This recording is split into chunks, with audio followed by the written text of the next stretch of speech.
Well, I'm sure I've been a makeup artist for more than 40 years now, which I find that difficult to say, but yes. Uh, and I think what got me started was the fact that I actually wanted to be a makeup artist ever since I was a child. My next door neighbor was a makeup artist, and of course, he was a man. And I was always told, "Oh, you can't be a makeup artist because you're a woman, or because you're a girl." At that point, I said, "Okay, fine." So I grew up thinking all these years that I wasn't allowed to be a makeup artist because I was a woman. And I thought, well, I'll try different venues. Tried to be, I went to a costume designing, fashion merchandising school, and realized that they were really, really awful people to be around. I said, well, I'm not going to do that then. And so I started working. Actually, I had a vintage clothing store, and I started by collecting clothes for rock and roll stars and making clothes for rock and roll stars. And I did some stuff for a crazy little LA band that was kind of a space band. And I dyed their hair. I styled them completely. I dyed their hair. I did their makeup. I did the whole thing for them.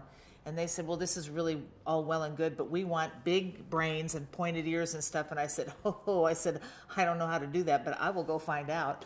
And that's what I always wanted to do. So I went to a science fiction convention. I met some guys who were walking around in these Planet of the Apes makeups, asked them where they got their masks. And they said to me, these aren't masks, they're makeups. And I went, oh my God. I said, would you teach me how to do that? And they said, but you're a girl. And I said, yeah, isn't it fantastic? And that was how I started.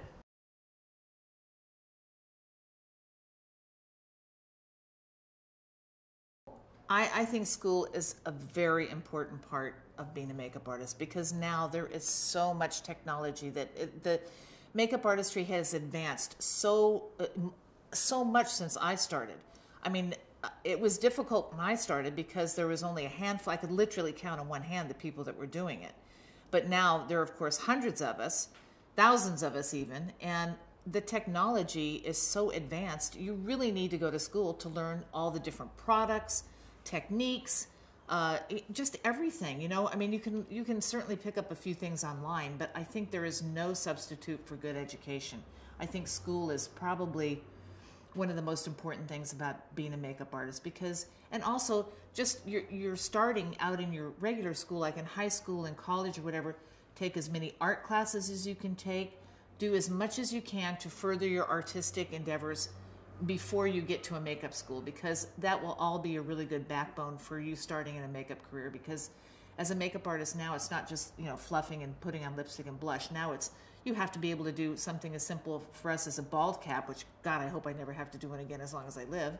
But we just did one in the Hunger Games. But that's a prosthetic as well. So something that simple, it's not that easy to put on, and you have to try to figure out how to do that by watching a video. You really need to have it in your hands, and you have to put it on a human being, to see what kind of problems you'll run into. Because that's another thing, all the different products. You don't know what products go with what, and it's really important to have all that knowledge when you go into this craft.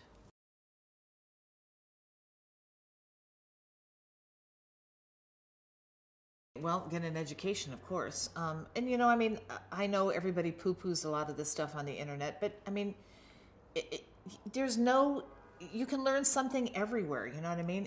It's just never stop learning. Never turn down an invitation to learn something.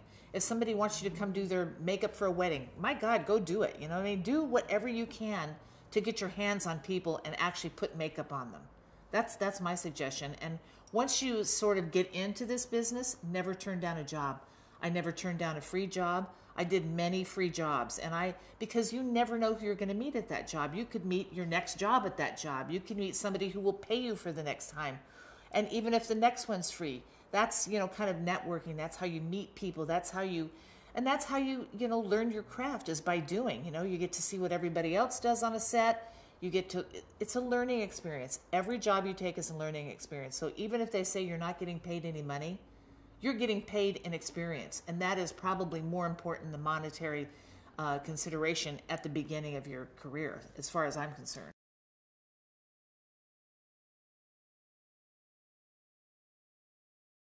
There was a lot of times when we'd get jobs where, basically being non-union, you'd get paid $100 a day, and it didn't matter if you worked 10 hours or 20 hours. And many times it was closer to 20 hours. So you were basically, killing yourself for $100. But back then that was a lot of money. And from what I understand, they still pay $100 a day. So I guess that's the going rate. It doesn't matter if it was 40 years ago. But anyway, yeah, I would do like a lot of freebie jobs. I'd get called, and just to do it so I could have something as a portfolio picture, because back then we used portfolios. There was no digital anything. I was lucky if I had a couple of Polaroids when I was done with the job.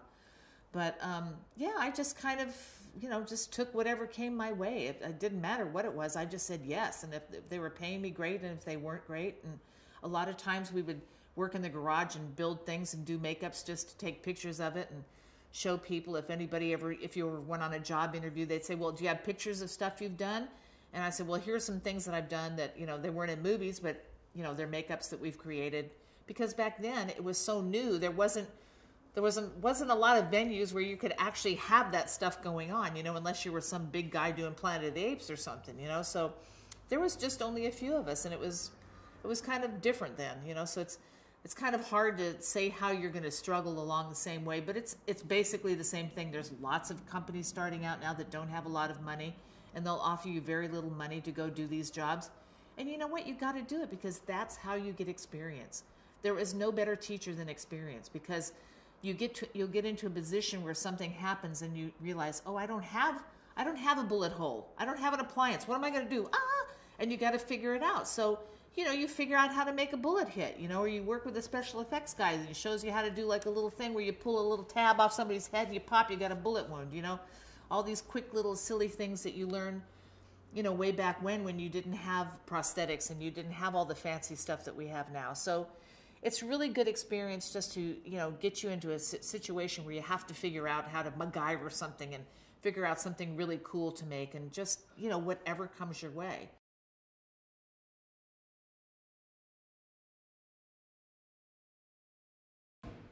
It's always difficult when people are having financial struggles. And it's even more so now, because I don't know what the answer is. If you're not making it in the field that you want to make it in, then you've got to have a backup plan. You got to have, if you get into a bind, you've got to get into a job where they will allow you to go and do things in the interim. Like MAC is really good about that. You can go to work with MAC. You can go to work with Makeup Forever. Any of these big makeup companies that all supply the industry that we work in, a lot of them are really good about letting you take off to go do little jobs here and there. So that's always a good backup plan if you want to go do that. Unfortunately, for maybe some of the makeup effects guys that don't know how to do beauty makeup, that's not a good backup plan. But for the ladies that do it, that's certainly a good plan. You can always go to all the labs and see if somebody will let you go in and intern there or help out or sweep the floors, anything, just to, get in there and see how the whole thing works and how a really good, running, lab is going to work, studio is going to work. And there's just different ways of doing it. But you do have to have a backup plan, because there aren't like 10s or 20s, 30s of us now. And now back when I started, now there's thousands of us, and everybody wants the same job. So you either are going to have to be really, really good, or have like really rich parents to keep you like starving someplace till you get your jobs, or whatever, like I said, have a backup plan, It's just the same. It's the same with any business. You have to have a backup plan for what you want to do, That's the best thing I can offer at this point. But because there's so many of us doing it, And never stop learning. My God, you have to keep learning. You have to know all the new stuff. Even if you just go to the makeup stores, go to Nigel's or Friends or Namie's or wherever you shop, go in there and look at all the new products. Ask questions like, what does this do? Have you ever seen it? Do you know anybody that's used it? Can I call them up and ask them how it works? Anything. Just keep up on all the new stuff, because that's really important, because there's so many products out there now. And you want to be able to know how to use every single one of them. So if you do get a job and somebody says, oh, have you ever used this? Yep, I know how to do that.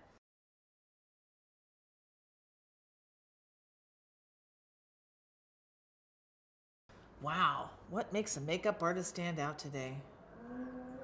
I don't know, great makeups, I guess. I think that as long as you're a phenomenal artist and you do great work and you have a great personality, you get along with people, you know how to deal with production. All of these things, to me, make a great makeup artist. In fact, you don't even have to be the best makeup artist there is. As long as you get along with everybody and you can relate to the actors, you can relate to your director, and you give them what they want. Maybe somebody else could do it much better, but they might be a jerk, and who wants to work with that, you know? So I think what makes a great makeup artist or somebody that is outstanding is somebody that has the personality that can really understand the people that they're dealing with and really, you know, not cater to the actors, but learn how to work with an actor to make them more comfortable, because as you know, they're the first ones we see in the morning. As far as I'm concerned, you have to be like a psychiatrist and a, you know, mother and every other bloody thing to them, because, you know, you want to make them feel good. Ultimately, however they leave that trailer is going to affect what they do on the set. And if they're not in a good mood when they leave the set, then, you know, you're kind of screwed at that point.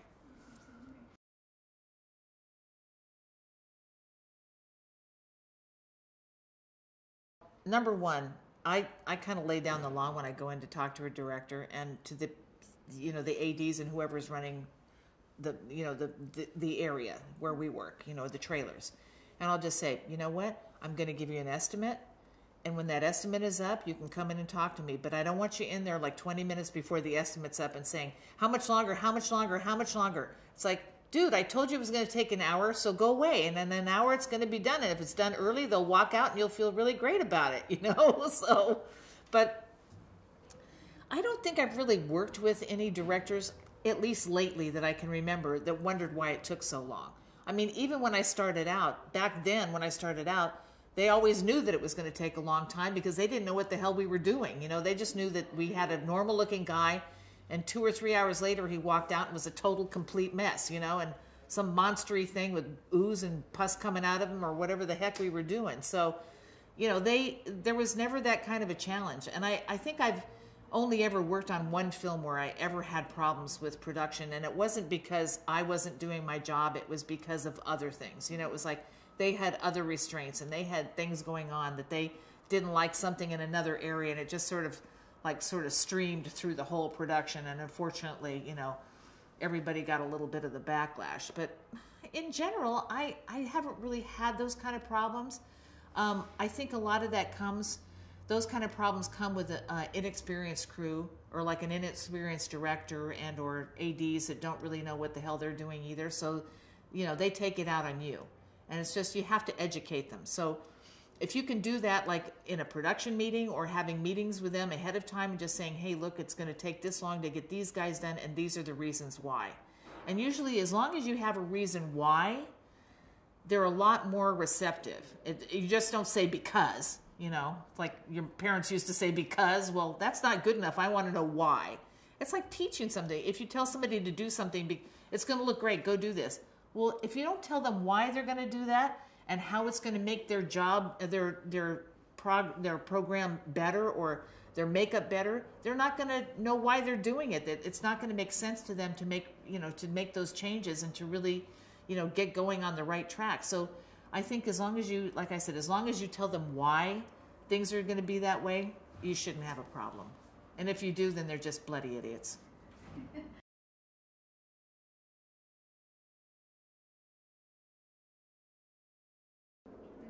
The most important lesson I've learned in my career, make sure you get along with everybody, I guess. I don't know. I mean, and stand up for yourself for sure.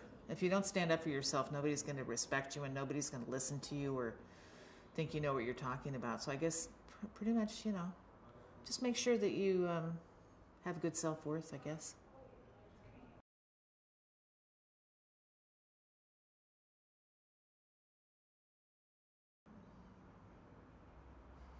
Well, knowledge of your craft for sure. You gotta have knowledge of your craft, and you have to be able to, like I said, I think it's really important to be able to communicate. You have to be a good communicator and have excellent knowledge of your craft and be able to do it. Just do it. I guess. I don't know, that's my best answer. I'm sticking to it.